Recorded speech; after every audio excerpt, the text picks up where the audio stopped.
WhatsApp, कैसे हैं सब लोग? आई होप आप बहुत मस्त हो, स्वस्थ हो, बिकॉज आज एक स्पेशल एपिसोड है। आज के स्पेशल एपिसोड में we have a very special person. We have Jenny, all India rank 2 from June 2023 एग्जाम CS प्रोफेशनल। तो Jenny, welcome to our very special show. एक शो नहीं है, आप एक टॉर्च बेरर बनोगे, आप एक लाइट बनोगे हमारे सारे एस्पिरेंट्स के लिए। So many congratulation. मतलब मुझे तो बहुत ही प्राउड फील हो रहा है, बिकॉज इट इज लाइक हम टीचर्स इतने मेहनत करते हैं and you all guys bring that. Congratulations. Thank you and no doubt आपकी तो बहुत ही मेहनत है। सो कैसा लग रहा है AR2? कैसा लग रहा है? Never ever expected this. So obviously result के दिन इट वाज वो पहले तो पास देख के ही everyone is very happy. Right so just before seeing even the marks everyone just sees pass pass right then we go into the marks Right. And फिर merit list तो 15-20 minute बाद खुला। Exactly. So it was like everyone was so surprised, my parents were so happy. It was a really a moment which I will cherish my lifetime. Great. मतलब कैसा लगा जैसे ही merit list में you saw AIR2? How was that? Very very good. I still remember, मतलब I was waiting for the merit list आया, I saw, oh Jenny, then तेरा call आया था and I was like कि hello AIR2. So it was like proud moment for me at least. Yeah. So the very first and important thing, क्या पहले से सोचा था कि मैं जब भी पढ़ाई करूंगी तो मैं रैंक लाऊंगी like, पहले से सोचा था? Yes, like in my study room I have a AIR1 का so definitely rank के लिए तो aim किया ही था, Right. but आना is a different thing altogether. So क्या पहले से ही हमने ऐसा प्लान किया था कि मैं जब पढ़ाई करूंगी तो बस रैंक ही लाना है? क्या ऐसा हमेशा से प्लान किया था स्टार्टिंग डे 1 से? डे 1 से प्लान किया था। इनफैक्ट मैंने बहुत सारे पास्ट रैंकर्स की स्ट्रैटेजी वीडियोस, उनके आंसर शीट्स सब गो थ्रू किया था। So like I wanted it and fortunately I got it. So guys, आपने एक पॉइंट नोट डाउन किया कि नहीं?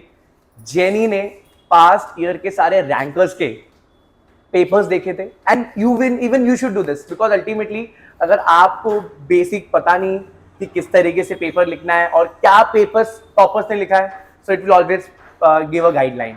ओके, सो सबसे पहले जितने भी लोग देख रहे हैं ना वीडियो, ये आपकी स्ट्रैटेजी के लिए देख रहे हैं कि आपने ऐसा क्या कर लिया, बिकॉज सबके पास सेम स्टडी मैट है, सबके पास सब कुछ है, बट स्टिल ऐसा एक्स्ट्रा क्या हुआ? लाइक हाउ वाज इट कि प्रिपरेशन कैसे किया? So one thing which I think I did extra was writing practice. I wrote minimum 2 prelims for each subject. Okay. And 3 or 4 for open book papers. Okay. Because people take open book for granted. Right. But it isn't. MBCS ने दिखा दिया था. Right. So this was one strategy, writing practice. Right. Secondly, आप जिस note से पहले से पढ़ रहे हो, only do that till the end moment. Don't change your notes. So आप स्टडी मटेरियल पढ़ रहे थे ऐसे ऐसा है कि आप क्या कौन सा बुक देख रहे थे?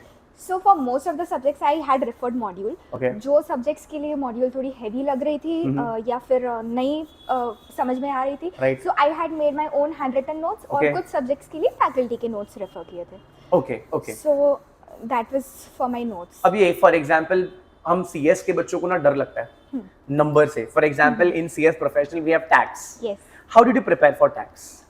So fortunately numbers are my favorite. Wow, लो सही है।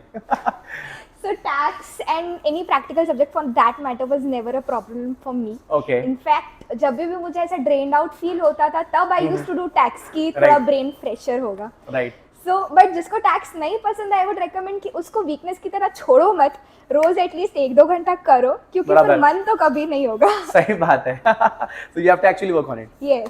रहा सवाल, there are theory subjects और theory it is difficult to आप याद नहीं कर पाते हो, Yes. difficult to remember. Yes. ऐसा होता है कि there are subjects तो बहुत सारी बार रिपीट होगा। Yes. CS प्रोफेशनल में हमने बहुत बार देखा है कि गवर्नेंस वाला पार्ट बहुत बार रिपीट हुआ है, Yes.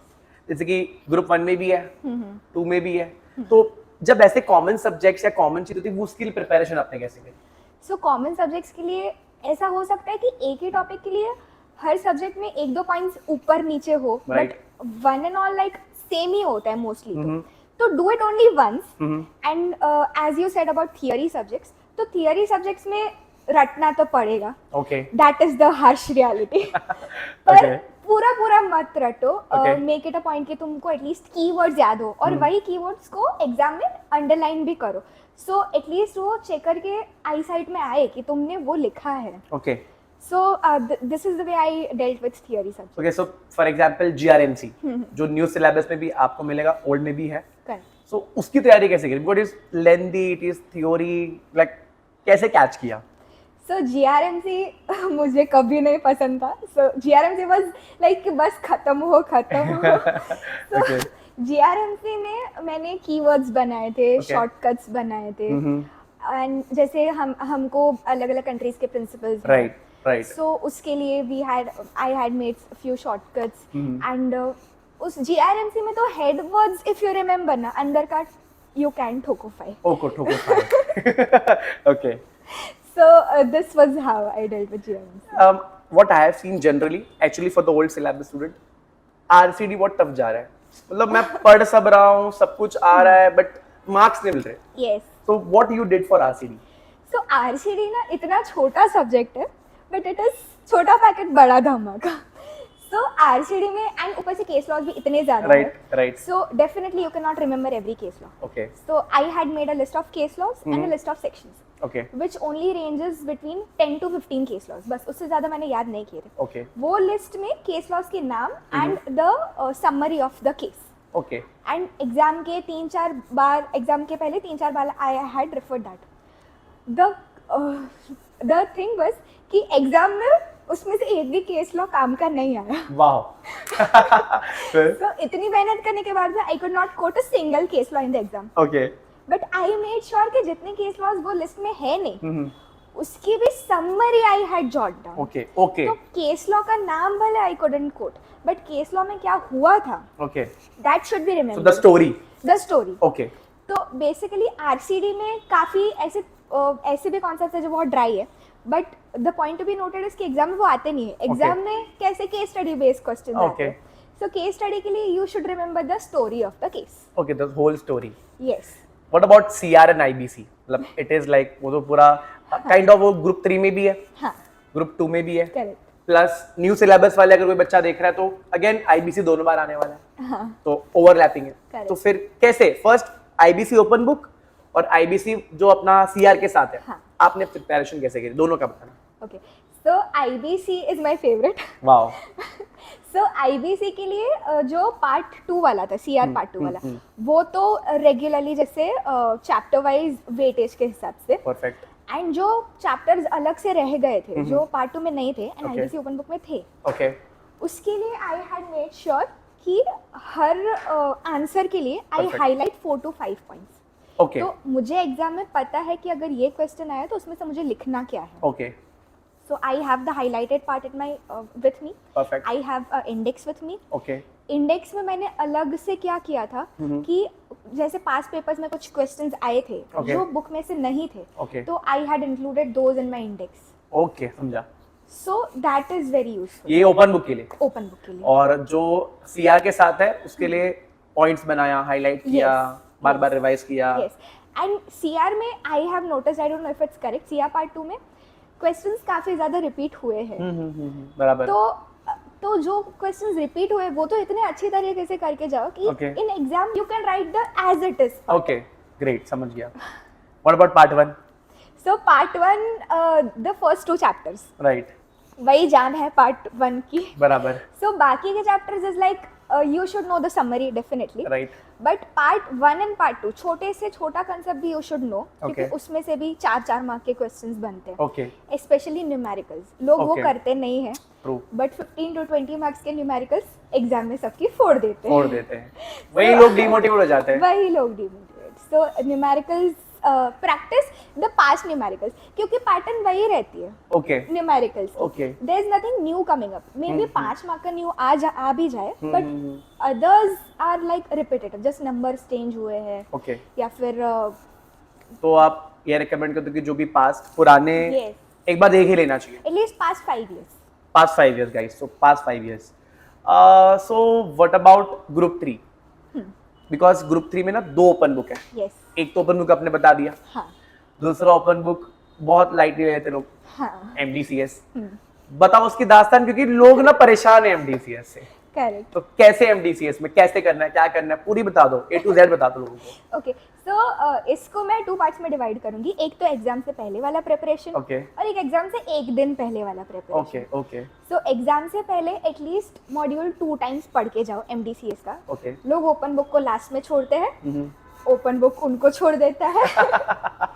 तो MDCS का एटलीस्ट टू टाइम्स पढ़ के जाओ, बट पढ़ो भी ऐसे नहीं, फर्स्ट टाइम चलो तुम कॉन्सेप्चुअली क्लैरिटी लेने के लिए पढ़ रहे हो, परफेक्ट सेकेंड टाइम एक केस लॉ है, MDCS is the whole case. Perfect. तो एक केस लॉ है, उसकी या तो खुद नोटबुक में नोट्स बनाओ या फिर Perfect. तो मॉड्यूल में ही राइट कि केस का समरी क्या है, The फैक्ट्स gist. क्या है, कंक्लूजन क्या है। Perfect. एग्जाम में वही लिखो, ओके फिर वहाँ पे ढूंढने मत बैठो। Okay so this is for MDCS। उसका डेफिनेटली इंडेक्स तो बनाओगे ही, सब बनाते हैं। बराबर। वन डे पहले की preparation strategy, only refer index once और ट्वाइस, Okay. क्योंकि एटलीस्ट इंडेक्स में से तुम ढूंढ पाओ। Hmm. But the twist is कि एग्जाम में लास्ट 2 अटेम्प्ट से मॉड्यूल से कुछ आ नहीं रहा है। फिर ऐसे टाइम में क्या करूं? तो मेरे लिए बेनिफिशियल क्या हुआ था कि मैं सब बुक्स लेके गई थी। आई carried a suitcase, literally a suitcase. Okay everyone around me was steering me before the exam, but Okay. It help me. EBCL से 15 मार्क के क्वेश्चंस आए थे, right. I carried that. Okay executive वाला। Executive वाला EBCL। Okay guys, okay ठीक So, है। FEMA का आया था, ओके सो वो मेरे लिए बेनिफिशियल हो गया क्योंकि आई हैड माई EBCL का बुक। परफेक्ट। सेकेंडली GRMC में से भी बहुत सारा आया था, सो एंड SBC में से भी आया था, ओके जो किसी को मिला नहीं था, बट मैं SBC लेके गई थी, सो Perfect. That was very much helpful for me. Perfect. So open book के लिए आई वुड रिकमेंड कि एग्जीक्यूटिव का सब लेके जाओ, ओके गाइस सुन लो, प्रोफेशनल का भी सब लेके जाओ, सब लेके जाओ, सब पेटी बैग बांध के लेके जाओ। एंड डेफिनेटली लेके वही जाना जिसमें से तुमने कभी पढ़ा हो। राइट। अगर क्लासेस की नोट से पढ़ा हो तो वही लेके जाना, फिर मॉड्यूल लेके मत जाना। परफेक्ट वो बुक लेके जाना जिसमें से तुमको मिले। परफेक्ट। मतलब एक बार देखा हुआ Correct. कि कंटेंट कौन से एक पेज बार में क्या देखा है, हुआ हो। तो वो होल्ड रहेगा तो ठीक है। हाँ। सो एग्जीक्यूटिव भी लेके जानी है, एग्जीक्यूटिव। एग्जीक्यूटिव भी लेके जाना। मतलब अगर MDCS मुझे प्रैक्टिस करनी है तो मैं कैसे प्रैक्टिस करूं? Past papers, past papers. I had solve 4 MDCS के papers. 4 MDCS guys. So, okay इतने पेपर्स आई डोंट थिंक कोई सॉल्व करता है, पर मुझे ऐसा MDCS से पहले से ही डर लग रहा था वाओ। कि ये है इजी बट हाँ। एग्जाम में फोड़ेगा, क्योंकि दिसंबर 22 में फोड़ा था। Right right right. तो MDCS से मुझे डर लग रहा था, इसलिए आई had solve 4 papers. Okay paper solve करने से तुमको पता चलता है कि तुमको मिल रहा है कि नहीं एग्जाम में। Okay but one more important tip कि अगर 5 मिनट में ना मिले ओके तो लीव दैट, खुद से लिखो, क्योंकि तुमने एग्जीक्यूटिव दिया है, प्रोफेशनल दिया है, तो ऐसा तो हो ही नहीं सकता कि you don't know anything about that topic. सही बात है। सो मन से लिखो, एटलीस्ट इतना 4 से 5 पॉइंट्स लिख दो कि तुमको एटलीस्ट हाफ 2 to 3 मार्क्स मिल जाए। मतलब ऐसा नहीं है कि हर बारी बुक में होगा, हाँ एग्जैक्टली। थोड़ा सा दिमाग लगाना पड़ेगा बिकॉज तुम एग्जी पास होकर आए। हाँ एग्जी पास हो तो। अच्छा एक और चीज होता है, लोग ना 3 ग्रुप के लिए तैयारी करते हैं, हाँ फिर एंड में अटेम्प्ट के पास आते आते ना वो 3 का 2, अगर एग्जीक्यूटिव में तो 2 का 1 हो जाता है, हो जाता है correct। क्योंकि लोग बोलते हैं कि मेरा हुआ नहीं पढ़ के। देख, ये मोटिवेशन कहाँ से लाए कि मैं 3 का 3 दूंगा या 2 का 2 दूंगा? सो देखो होगा तो कभी नहीं, 100% सिलेबस कभी भी नहीं होने वाला, let me be very honest. Right इसलिए लोग पेपर्स भी नहीं लिखते कि Right. मेरा पढ़ के हुआ नहीं है। बराबर है। बट तुम लोग एटलीस्ट 70 to 80% करो, बट Right. वो पक्का करके जाओ कि एटलीस्ट उस पे तुम कॉन्फिडेंट हो, और बाकी का 10 to 20% यू कैन थोक of in the exam. Okay great. And motivation कहाँ से आएगा? सो ऑब्वियसली सेट ऑफ का बेनिफिट है। राइट एंड तुम ये सोचो ना कि तुम अपने CS बनने का ड्यूरेशन शॉर्ट कर रहे हो। Like for me I am 19 years old okay and मेरा मोटिवेशन यही था कि अक्टूबर में मेरा बर्थडे है, सो उससे पहले मुझे CS क्लियर करना है। मतलब देखो यंग एज में CS बन जाने का अलग ही बेनिफिट है। You will be in the industry early, Yes. उसके अलग पर्क्स है, उसके अलग बेनिफिट्स हाँ, होते so हैं। that was my motivation. भैया अपना अपना मोटिवेशन ढूंढ लो गाइस, ये सबसे इंपॉर्टेंट मोटिवेशन है। अच्छा एक और चीज, ऐसा होता है जरी कि मैंने सब तो पढ़ लिया है, हाँ, क्या मॉड्यूल बहुत अच्छे से पढ़ना है, मतलब पूरा घुस जाना है मॉड्यूल के अंदर, कि मैं कुछ नोट्स अपने बना लूं और वन रीडिंग मारा तो भी चल जाएगा, क्या करना है? बहुत कंफ्यूजन है। so most of the subjects के लिए मॉड्यूल का 1 reading is very much enough. Okay ऐसा है तो तुम मॉड्यूल्स में ही अपने स्टिकी नोट्स डाल दो, या Okay. फिर हैंड रिटन नोट्स बना लो, या Okay. फिर अपने कोई फैकल्टी के नोट्स रेफर कर सकते हो। Okay. बट या मेक श्योर कि मॉड्यूल एक बार रेफर कर रहे परफेक्ट. बट बाकी ज़्यादा बार मॉड्यूल रेफर करने की ज़रूरत नहीं है. But for few subjects like CR, RCD, MDCS, IBC, okay funding, okay इतने सब्जेक्ट्स के लिए आई वुड रेकमेंड कि मॉड्यूल पे ज़्यादा भरोसा करो. ओके. बाकी फॉर टैक्स तो कोई मॉड्यूल छूता भी नहीं है. आई डोंट थिंक सो. मैंने भी नहीं छुआ था. सही है. बाकी के लिए you can just go through once. What about, मैं फंडिंग के बारे में पूछना भूल गया. फंडिंग की तैयारी कैसी, लिस्टिंग फंडिंग की तैयारी वो कैसे हुआ? सो फंडिंग में definitely LODR and ICDR being the most important one. Perfect. उसको तो एकदम ही जी जान से पढ़ लो. बाकी के चैप्टर्स को भी ऐसे मत छोड़ो. एटलीस्ट 2-3 बार तो गो थ्रू. फंडिंग में भी सेम प्रॉब्लम लोगों को आती है ease of numericals. Perfect. Numericals पूछते हैं. न्यूमेरिकल्स तो definitely same advice I would give कि न्यूमेरिकल्स एटलीस्ट 5 years के प्रैक्टिस करके जाओ. समझ गया. एंड फिर for funding I had referred module. Okay. तो I had made my sticky notes in the module itself. Okay. तो जो चैप्टर एकदम लीस्ट इंपॉर्टेंस के हैं और Okay. एकदम बड़े बड़े हैं, बराबर. तो वो एक बार पढ़ो, उसके नोट्स बना लो. बराबर. एंड फिर वो पूरा मॉड्यूल मत पढ़ो, जस्ट रीड योर नोट्स बार बार. बार बार. कितने बार पढ़ो? 2, 3, 4? For least important chapters at least read it for 2 to 3 times. Okay. जैसे LODR हो गया तो मेक श्योर कि 4 to 5 times तो पढ़ ही रहे हो. ओके. बाकी आप अपने हिसाब से प्लान कर लो कि Yes. समझो. मतलब आई बिलीव एक बार पेपर देखना पड़ेगा, मतलब पास पेपर्स देखने पड़ेंगे. हाँ. कि रेफर कर लो कि क्या क्या है. करेक्ट. और सम्स की प्रैक्टिस कहाँ से करो, बिकॉज सम्स तो आते रहते हैं. पास्ट Past पेपर्स के- आर द मोस्ट इम्पोर्टेंट तो पास्ट की सोर्स. या पास्ट क्वेश्चन पेपर्स देख लो, सबसे बेस्ट. अब वन डे एग्जाम हमारा कंटिन्यू होता है. करेक्ट. जब हम CS के एग्जाम देते हैं तो बहुत प्रेशर बिल्डअप होता है गाइस, क्योंकि छुट्टियां ही नहीं मिलती है. छुट्टियां ही नहीं मिलती. और ये हम लोग बहुत, मैं भी रोता आया हूँ, जेनी भी शायद रोई होगी. हाँ, correct. क्योंकि हम एग्जीक्यूटिव में रोते हैं, हम प्रोफेशनल में रोते हैं, हम रोते ही रहते हैं कि हमको छुट्टी नहीं है. हाँ. हाउ टू मैनेज कि वो मैं इतने कम टाइम में मैनेज कैसे करूँ? सो इसलिए मैंने एक मॉक प्रीलिम दिया था ओके. कि जिसमें आई प्रैक्टिस्ड कि वन डे में रिवीजन कैसे होता Okay, है. okay. डेफिनेटली मॉक प्रीलिम के टाइम पे मेरा रिवीजन नहीं हो पाया था एक दिन में. Okay. But then what I realised कि मेरे नोट्स में अगर मैं साइड में लिखती रहूँ, कुछ स्क्रिबल करती रहूँ, तो एग्जाम के एक दिन पहले सिर्फ मैं वो पढ़ के जाऊँगी. Okay. So I did that. But make sure कि एग्जाम के एक दिन पहले कोई भी चैप्टर अनरेड मत छोड़ो. At least go through it once. सही बात. 15-20 मिनट में गो थ्रू इट वंस. क्योंकि एग्जाम पहले तुमने चाहे जितनी भी बार पढ़ा, बट Perfect. एग्जाम से एक दिन पहले जो पढ़ा हो, that is very much important. दिमाग में बैठेगा ही. दिमाग में बैठेगा. Perfect. And at least make sure कि 5 से 6 घंटा सो रहे हो. 5 से 6 घंटा सो गाइस. 8 घंटा सोना इज नॉट पॉसिबल. वो तो पॉसिबल ही नहीं है, वो तो स्कोप ही नहीं है हमारे. स्कोप ही नहीं. बट एटलीस्ट इतना सो कि नेक्स्ट डे तुम फ्रेश रहो. ओके. मतलब लिखते लिखते हाँ. डोले नहीं हम लोग. डोले. परफेक्ट. अब सी जर्नी बहुत लंबी होती है. We start from EET. कुछ लोग एग्जीक्यूटिव में रुके हुए, हाँ. प्लस प्रोफेशनल में भी कुछ प्रॉब्लम की वजह से ग्रुप निकल नहीं रहा है. What is your advice? First will start with professional, then executive. बताइए. सो प्रोफेशनल वालों का तो खुद का मोटिवेशन है ही कि क्लियर करके CS बन जाएंगे. परफेक्ट. सो अगर रुका भी हुआ है तो आई वुड रेकमेंड कि पहले खुद की वीकनेस जानो, ना कि सिर्फ स्टार्ट करो पढ़ो. क्योंकि तुम सेम स्ट्रेटजी यूज करोगे तो सेम रिजल्ट आएगा. Perfect. You have to do something different to get a different result. Perfect. तो analyse your own answer sheets. ऐसा हो तो टीचर से एनालाइज कराओ, they would definitely help you. But analyse करो कि वेयर आर यू लैकिंग, और वो वीकनेस पे काम करो, ना कि सेम स्ट्रेटजी यूज करो. ओके. फॉर एग्जाम्पल मैं टैक्स पे फेल हो गया हूँ, तो मेरे को टैक्स अच्छे से करना पड़ेगा. यस. ना कि मैं ड्राफ्टिंग में बहुत अच्छा हूँ तो मैं ड्राफ्टिंग करता रहूँ. करेक्ट. तुम ऐसा ही बोलना चाहते हो? Correct. Okay. So what about executive? So executive students वालों को बेचारों को मोटिवेशन बहुत कम होता है, क्योंकि उनको लगता है कि अभी अगर क्लियर हो भी गए तो फिर अभी तो प्रोफेशनल का पहाड़ है. हाँ. तो but for executive students I would definitely recommend कि देखो ये कोर्स काफ़ी अच्छा है. सो तुमको फिर CS क्लियर करने के बाद यू वुड डेफिनेटली रियलाइज कि what is the value of our profession. Perfect. तो you can take this as your motivation कि तुम्हें ये प्रीफिक्स मिलेगा काफ़ी जल्द, जितना जल्दी तुम मेहनत करोगे.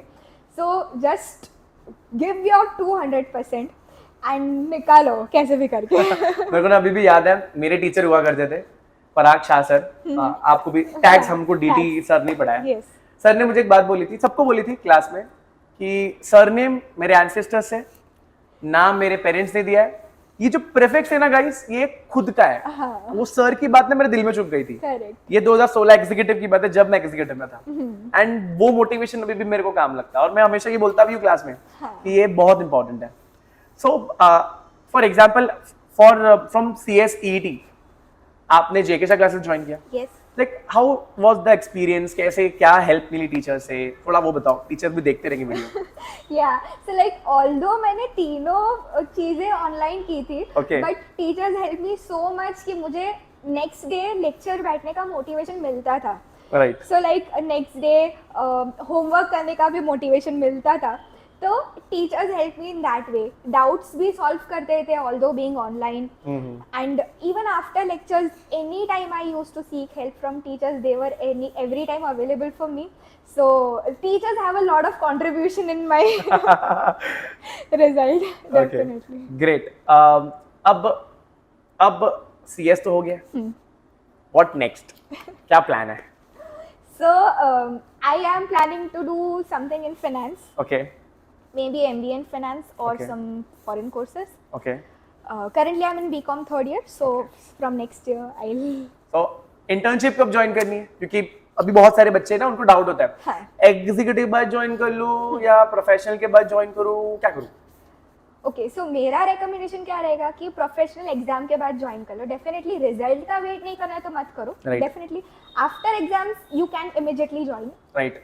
बट एग्जीक्यूटिव के बाद आई वुड नॉट रिकमेंड, क्योंकि इंटर्नशिप इज ऑफ 21 मंथ्स, वो खत्म करना is a certain thing, right. Professional clear करना इज वेरी अनसर्टन, एंड ऊपर से इंटर्नशिप के साथ पढ़ना is True. Not at all possible. तो पहले एग्जाम्स क्लियर करने पर फोकस करो, फिर और फिर अगर एग्जाम्स प्रोफेशनल के बाद तुम लोग इंटर्नशिप करते हो तो you can give your 100% even in your internship. नहीं तो क्या होता है कि ऑफिस में बैठे बैठे पढ़ाई का टेंशन, घर पे बैठे बैठे ऑफिस का तुम ना घर के हो ना घाट के, Correct. आप कहीं के भी नहीं हो। Correct. सो बहुत बेसिक सवाल है, मेरे को भी आज तक आ रहे हैं, मे बी आपको भी आएंगे फ्यूचर में। व्हाट इज गुड, फर्म और कंपनी? ये बहुत कंट्रोवर्सी वाला सवाल है, बट पूछना पड़ेगा। काफ़ी कंट्रोवर्शियल है और डेफिनेटली इंटरेस्ट के ऊपर भी डिपेंड करता है। मैंने पहले से ही कंपनी ज्वाइन करने का डिसीजन लिया था, करेक्ट। क्योंकि एक चीज़ जो पहले से ही सर्टन थी मेरे केस में कि मुझे प्रैक्टिस नहीं करनी है। Okay I want to be in employment. Okay so मेरे लिए डिसीजन चॉइस काफ़ी ईजी थी कि Okay. मुझे कंपनी में ही जाना है। ओके दोनों के अपने पर्क्स होते हैं और कॉन्स होते हैं, right. but the most easiest factor which you can keep in mind is कि अगर तुमको प्रैक्टिस करना है तो डेफिनेटली PCS के पास जाओ। राइट। काफ़ी PCS ऐसे अच्छे एक्सपीरियंसेस भी देते हैं, जैसे फेमा लॉ, IBC, जो right. कंपनीज में नहीं मिलेंगे। बराबर। तो अगर तुमको वो स्पेशलाइज्ड एरिया में जाना है तो go into PCS। But Okay. अगर if you are in my case कि तुमको एम्प्लॉयमेंट में ही जाना है तो company is the best option for you. Okay great. So guys, I think आपको पिक्चर मालूम पड़ गई, इंटर्नशिप ज्वाइन करनी है, प्रोफेशनल की पढ़ाई कैसे करनी है, चाहे ओल्ड ग्रुप में या न्यू ग्रुप में हो। मैंने हमेशा ये ट्राई किया कि आपको दोनों चीज पता चल जाए, जेनी से first hand information. I hope आपको ये वीडियो पसंद आया। अगर आपको कोई भी सवाल है आप कमेंट बॉक्स में डाल दीजिए, मैं या जेनी श्योर रिप्लाई करेंगे। Sure. यस, कुछ भी डाउट है पढ़ाई रिलेटेड, समझ में नहीं आ रहा है, she will be available. Please आप बताया करो कि क्या डाउट है, किसी भी तरीके का डाउट है तो please do let me know in the comment box. And thank you so much jenny. Thank एक you so स्पेशल कुछ थोड़ा सा मोटिवेशन बोल दे इनको। जो तुम्हारे रिजल्ट के वक्त तुम्हारे पेरेंट्स के फेस पे स्माइल होगी ना, that should be the most important motivation for you. So at least not for your self, do it for your parents. तो guys that is very important, that is बहुत ज्यादा इंपॉर्टेंट। मतलब parents को शायद पता नहीं होता है या आपको शायद पता नहीं होता है, but they are actually working really very hard. And अगर आपने वो रिजल्ट लाया ना गाइस, वो अलग लेवल होती है। आप तो बहुत ऊंचा जाओगे, आप बहुत आगे जाओगे प्रोफेशन में, बट इफ यू ट्राई और and you give your 100%, you know आप ऊपर तक जाओगे। लगे रहो गाइस, कुछ भी दिक्कत है, कुछ भी प्रॉब्लम है, you know where to connect. मिलते हैं ऐसे एक और एपिसोड में, तब तक के लिए bye bye, take care and stay tuned for awesome lessons. Bye bye.